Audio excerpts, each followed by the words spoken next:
you want to save money on your trading card purchases, we have a promo link over at 50cards.shop. Enter the promo code ATNIGHT to get 5% off your order.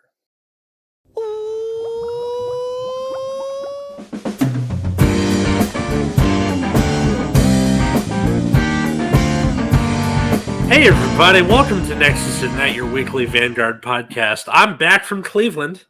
I'm Matt. I'm Root Beer. I'm eating a pie. What kind of pie? Chicken pie. Oh, like of chicken a pot pot pie? variety? Yes. Oh, Nice. yeah. It's It good. wasn't a pot variety. Understood. I was eating spaghetti carbonara before I came in here. Whoa. Yeah. I'm watching Pretty King good. of Queens with my sweetie, but What year is this? I don't know. I don't know. All I know is that I had a crazy trip, and that might affect some upload stuff. But Was it fun? It was very fun. So, like, you know that show Hot in Cleveland? No, but go on. So it's a show. Whatever. It doesn't matter what it's about. The point is, I got sick in Cleveland, and I missed one of the comedy shows I was supposed to be on because I had like a 101 fever. Good stuff. But Were you alone for all of that? yeah, I was just in my hotel room and watching Upset. Archer. Yeah. Well, at least you were That watching sucks. Archer. Yeah. But I made it through okay. Plane ride went fine. Took the train back to my apartment. Now I'm here. So Nice. yeah. Well, we're talking about. I know we missed like some stuff from Thanksgiving week. In particular, a particular cup that is newsworthy, and then also this came up on tangents a little bit that we're going to talk about on the show proper. Patreon.com/Nexus at Night if you don't want to miss the good stuff, the other stuff. But why don't we start off talking about that particular goblet? So, Gracias Gradale is the name. Gracias Cordero. There you go. Gratias Gradale. And it's a normal order, so you can only put one copy of this in the deck, and it's explained by the keyword Regalis piece. So only one copy per deck and only once per fight. So you can't recycle it, and then it's a normal order. Grade 3. You can play this card if you have a Grade 3 Vanguard with Persona Ride and did not Persona Ride this turn. Or did not ride this turn. Did not ride this turn, sorry. Activate a Persona Ride, so you draw one. All of your front row units get plus 10k, and you are treated to have Persona ridden this turn. Sure. So, this is interesting because you now have essentially a 5th copy of your Vanguard of choice. Mm-hmm. What do we think of this? Realistically, 4th copy if we're talking strictly about Persona writing. Right, yeah. I actually like this because in the sense that yeah, it's not as busted. It's not like super great, but the big falling of like if you imagine decks that are really close between their non-Persona Ride version and the Persona Ride version, or where it might not matter, the difference is that with the grade 4 for the most part, you're just more likely to hit. Because you have 4 of them rather than 3. Yeah. So this kind of equates that issue. I'm not sure if this is enough because the triple drive from grade 4s is really, really powerful. Along with just the grade 4s being very powerful units as it stands. Yeah. But, I mean, I think it's neat. And it helps decks that don't ever even have access to a grade 4 a lot. Yeah. Some decks that desperately need to Persona Ride or else they don't function. Yeah. Yeah, some decks will just like face plant if you don't get a Persona Ride. Yeah. Yeah, Magnolia if you're running the grade 3 version with Inlet Pulse, Tommy or whatever. Like it's just something where this helps hedge that bet a little more. I think this is one of those things where like when they reveal it, everyone's like, yeah, real good. They balanced it pretty well. It's not like you draw 2 or whatever. It's just like just activate a Persona Ride. We're done. Like, one downside is that you don't get the extra soul of Yes. Persona riding.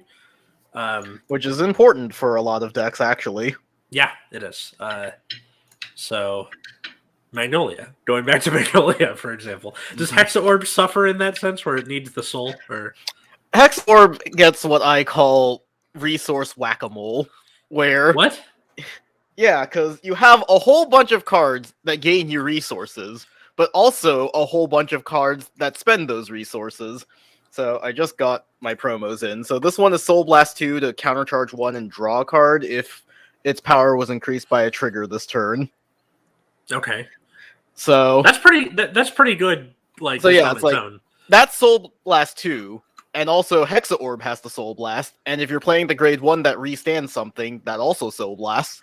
So Ooh, yeah. you do have a grade 2, I think it was like Octoray Sorceress, and then there's Mhm. also like Octo Devote, which Octoray is just look at top 2, soul, put them in any order, then Soul Charge. Octo Devote is when you hit a trigger, she retires herself to countercharge or Soul Charge. And then you also have a whole bunch of things that counterblast. So you have this to countercharge, but then Hex Orb counterblasts.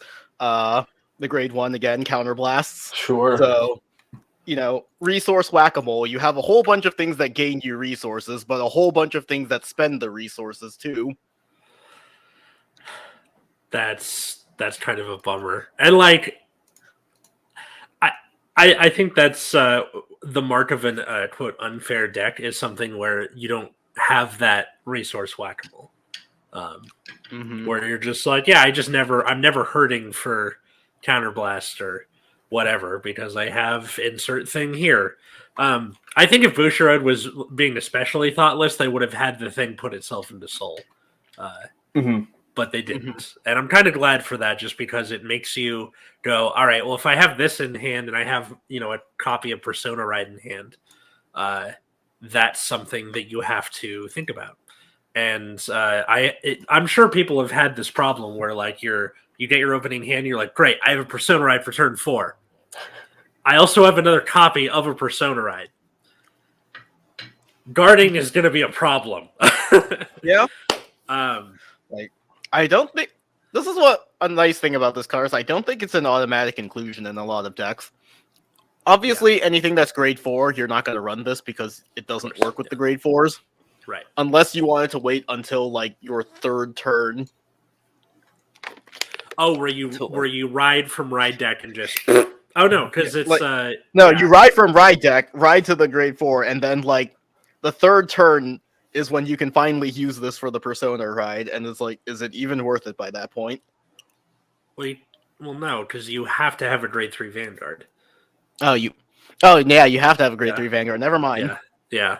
I was gonna say, I think they really covered their bases on this one. Because imagine if they just went, I think all they're right, desperately trying to get people to stop playing grade 4s. Yeah. Elementaria Sanctitude. Now this thing. On the plus side, you have like, decks that Persona Ride that like do stuff. So. Yeah. Also, the funny thing is for like the Dear Day promo grade 3, so Graham Grace and I forgot what the Dark States one was called. So Graham Grace gives Persona Ride to the back row, so this is very funny with that because you can activate your like double boost, which is actually, in my experience, playing it on Dear Days pretty important because your numbers suck otherwise. Okay. And I forgot what the Dark States grade 3 was called, but that one you can only have one copy of it, but it gains 10k and a crit at the start of your turn. So you can use this to Persona Ride that. Sweet. There's also a Magnolia grade 1, I think, where it's like, all right, your Persona Ride activates for back row too. And I know I keep going back to Magnolia, but it's just, it kind of lives or dies by the Persona Ride, the grade 3 version. So. Oh yeah.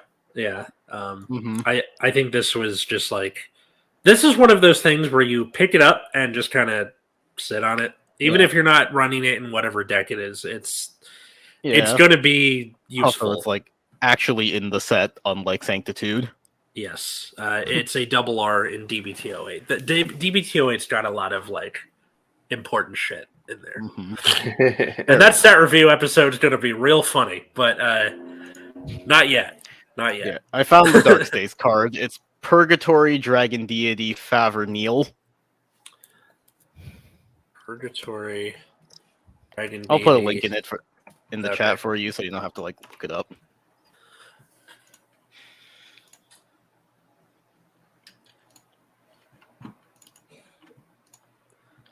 Favernil. That's too many consonants in a row. That shouldn't count.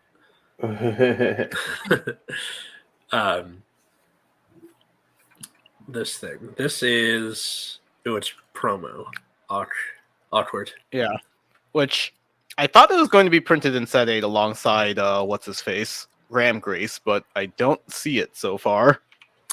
Guys, we've had this discussion. So full effect here is you can only have one copy. Beginning of your main phase, your opponent chooses one of their rear guards, retires it, and if you did not ride this turn, gets plus 10k in a crit. And then when your opponent's what? I forgot about that part where it's like you have to not ride, and also it retires something. And then on Vanguard, when your opponent's rear guard is retired during your turn, you can put a card from hand and soul, draw one. And then auto on Van, at the end of the battle that this unit attacked, if the sum of the grades of dark states in your soul is 13 or more, all right, I guess we're getting up to Sharhot stuff here. Counterblast 2, stand this unit, gets stride -1. So this is like just a thing, like a deck you would run. I assume this was like a rear guard type deal. Yeah. No, this is just like a thing. So okay, yeah, it's this card that you only can run one of. It gets 10k in a crit and restands, but like the Chalice lets you give it Persona Ride, which you normally would not be able to do because you have literally one. Yep, and he's got the Persona Ride logo, so he can do the thing. Good stuff. Goddamn. Okay, this makes me less angry than when you just said it, because I assumed it was going to be like something that that synergizes with Persona Ride, and then you put it in like Lukier or Chrono Jet or whatever, and then just go off to the races. Okay. No, less scary than I thought it was.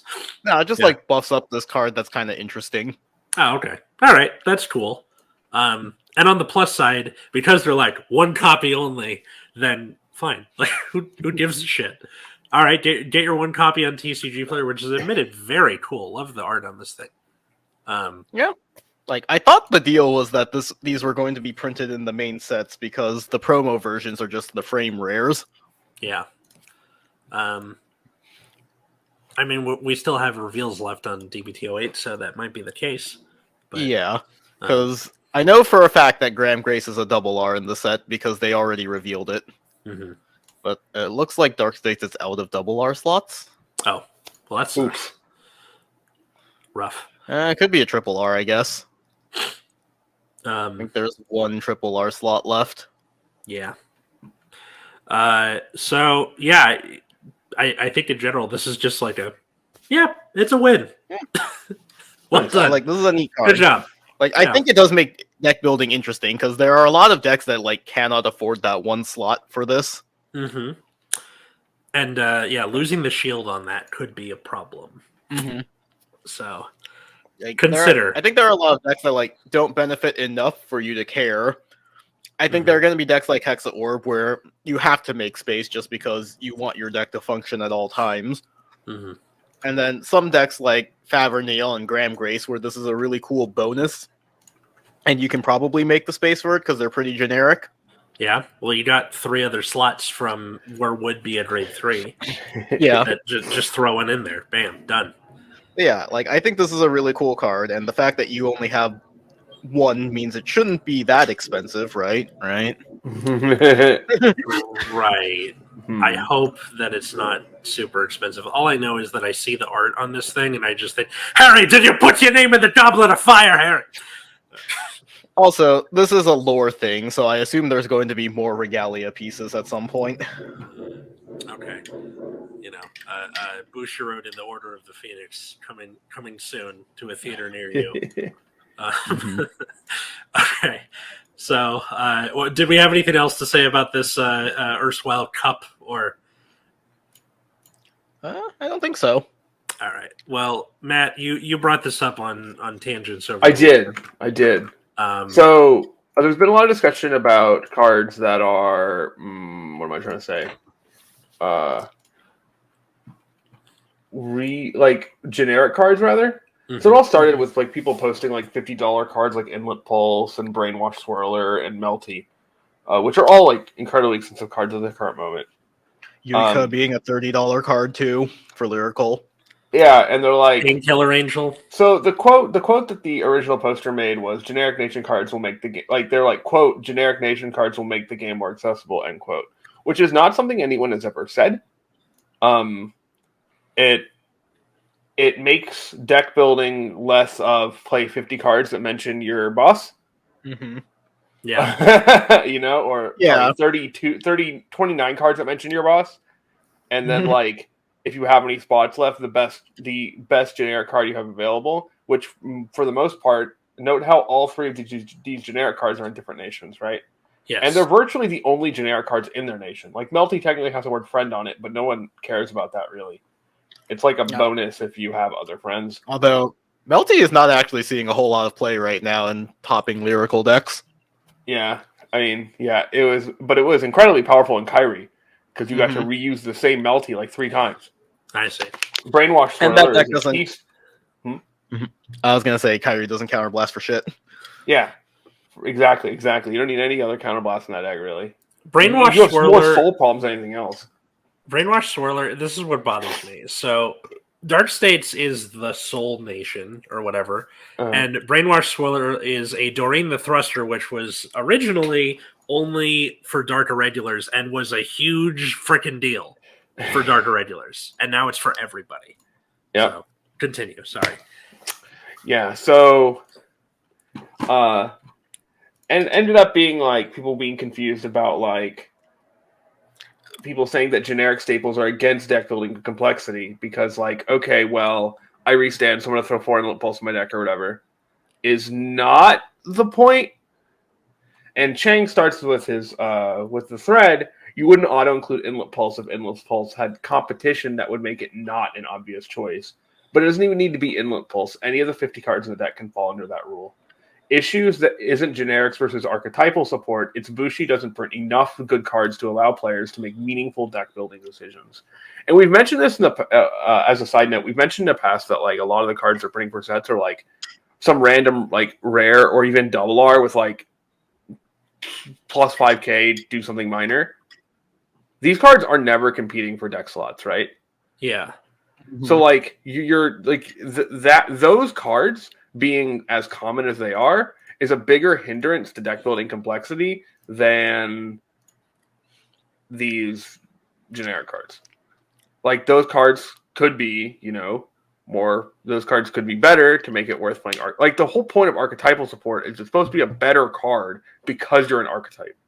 Right? You can go further because it's got the name Tamayura, therefore you can blah, blah, blah. They shouldn't be making worse cards that are archetypal support than the generics. At least not the ones they want you or I guess expect you to play. Mm-hmm. So that's kind of my issue with. And so Chang continues. It doesn't matter if your card pool is generics or archetypals. If you need to pick 50 best cards and there's less than 24 to 28 good cards to choose from, you're kind of stuck picking those 24 to 28 cards. MTG, Yu-Gi-Oh!, Digimon are all game I would consider to have a high deck building complexity, and you are able to have it because they have a much higher density of viable options.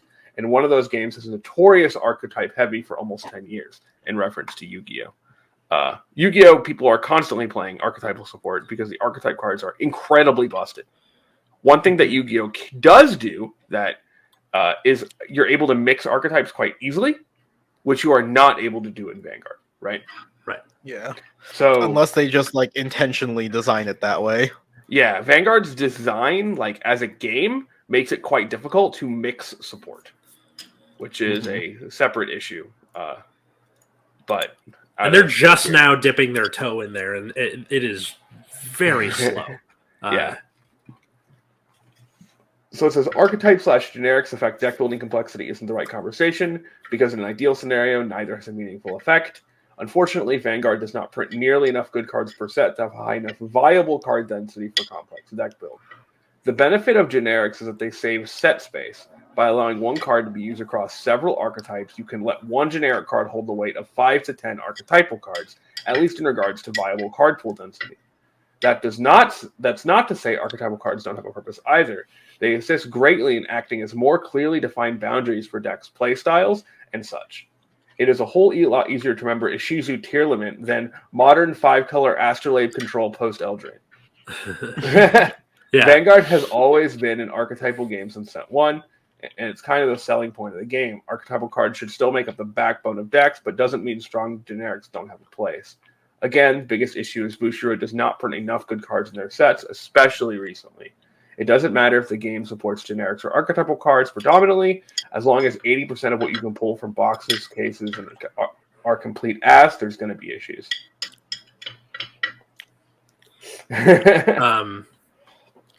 So basically the complaint here is that the fact that every other card we read is like plus 5k do nothing.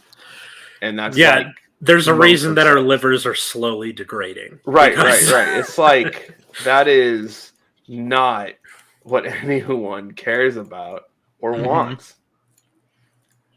And like it's not that like they're not printing cool bosses, like Youth Burke is super cool. Has an aesthetic that people really like. And it's just kind of like, well, yeah, you need those cards. There's lots of Dark Stakes clans that even if aren't the strongest, people just really like. And you're just kind of always stuck running awkward cards. Mm-hmm. And then trying to like, oh, do I gotta shell out like $100 for a set of Brainwash Swirler? Were you getting a set of Brainwash Swirlers for $100? Go back, invent a time machine, and go back like to the set launch. I see. My apologies. I was confused. Part of me wants to just go check out stores. Like, hey, you remember DBT04? They're like, yeah, I think it's got like a dust covered ones in the basement. Like, do you want them? I'm like, fuck yeah, I want them. I was just wondering where you had them at. My bad. No, 100 is a nice round number. It had nothing to do with what's going on at this particular time. I was just giving you a hard time. Yeah. I did buy a playset of Yuikas for $100. Okay, well, I had one already from Sneak Peek, so I bought 3 copies for $90. I got my playset of Inlet Pulses for $40 total. So damn, I got my Inlet Pulses for like $1 because Flagberg was bad. Yeah, Flatbird was bad when it came out. Look, we're not going to turn this into the like suck on that listener show, but what I can say is that first off, this all keeps going back to that time Luard almost killed the game because it informs Bushiroad's decisions of we don't want to break the game again. We have to be super careful about all the things coming out. That's why everything turns into all right, plus 5k. Till end of turn. And also, like, they just don't reprint cards.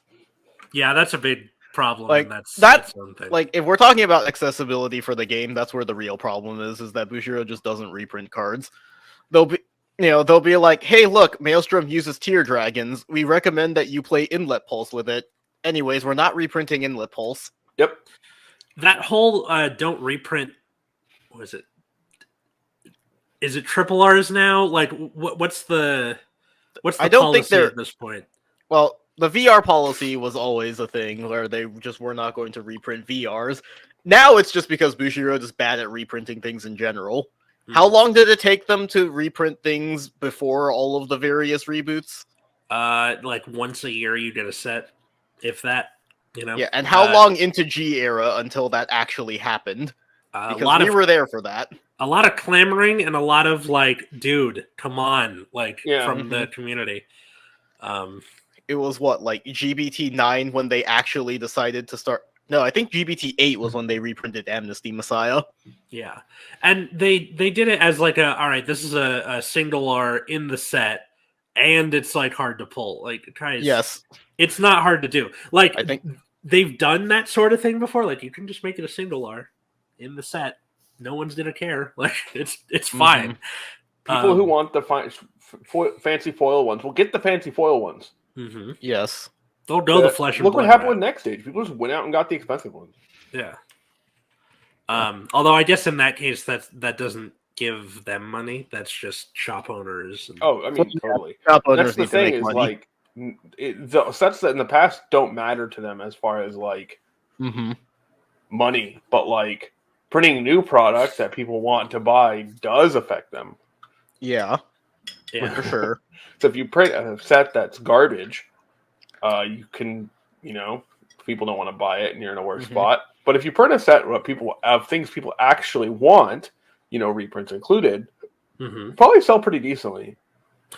Yeah. To their credit, DBT08 is kind of looking like that. You have Minerva, Luthier, and Maelstrom all in one set.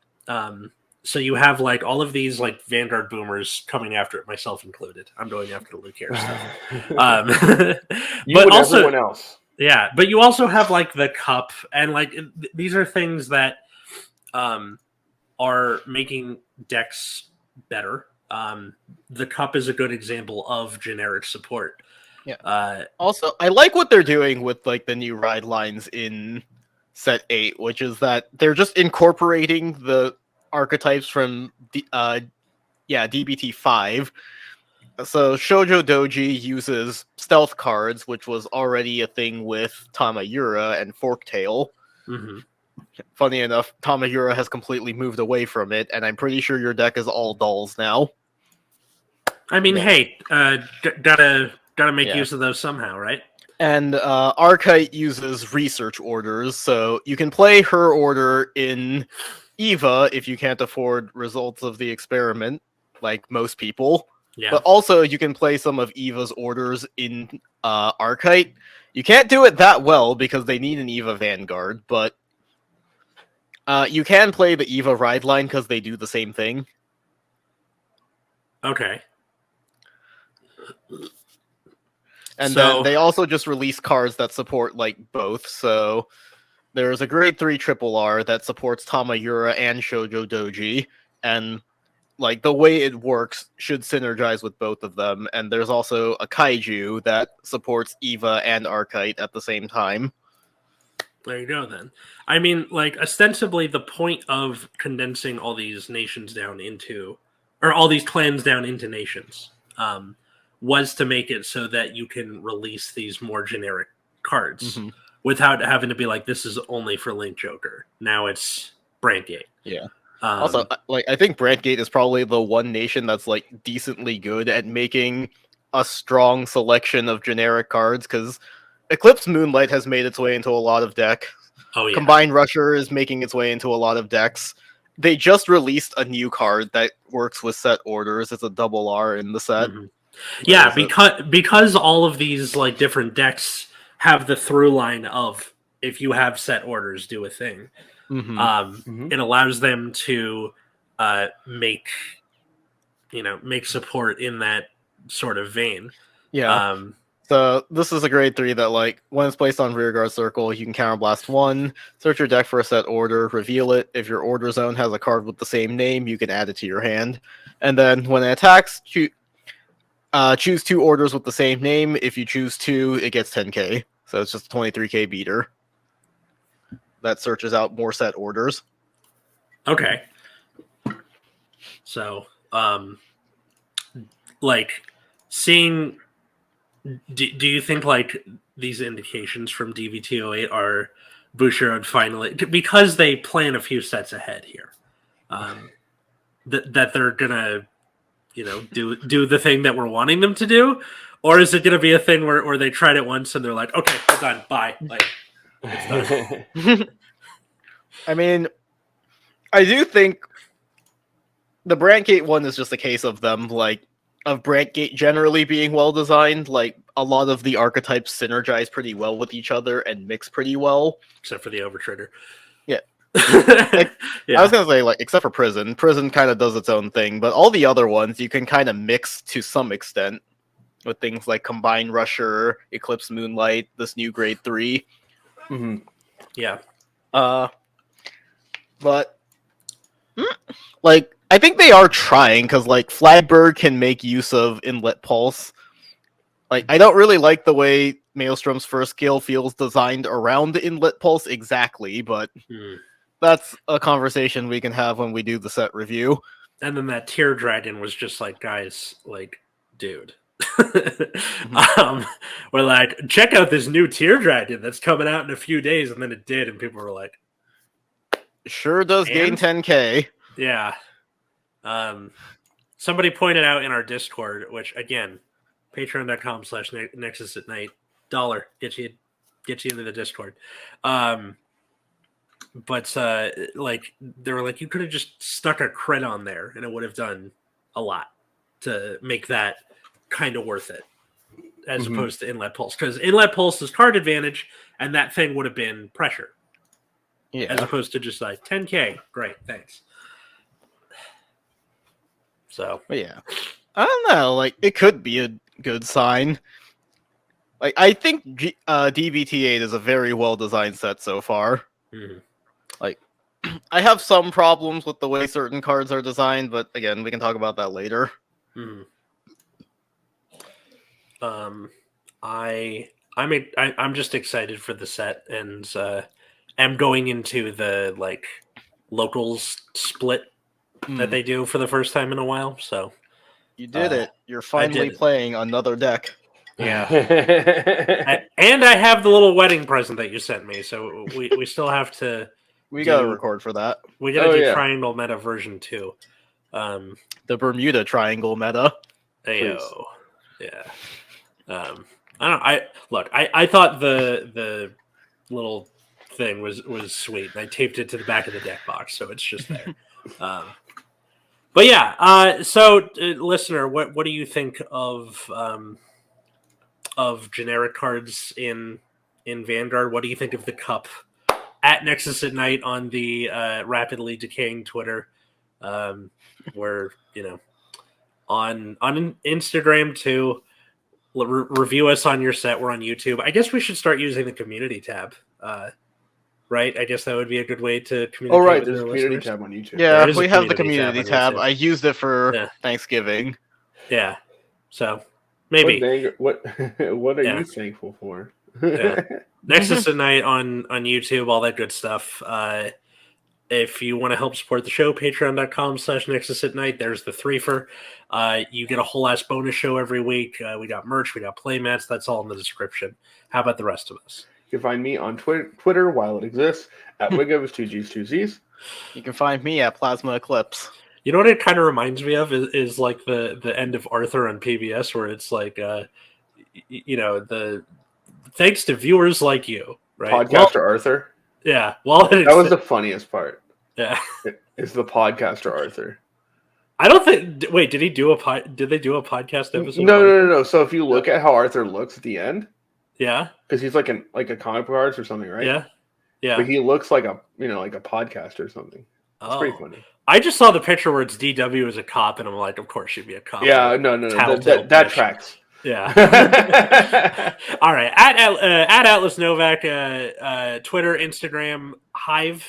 I'm on Hive. It's mostly just recycled from Twitter, but once Twitter collapses, that's kind of where I'll be. And then you can follow my podcast at Generation Dan on Twitter, at Generation_Dan on Instagram, and then find that anywhere you get your podcasts or on YouTube. So yeah, thanks everybody for listening, and until next time, I was Atlas. I'm still Matt. I'm Root Beer. And have a good night, everybody.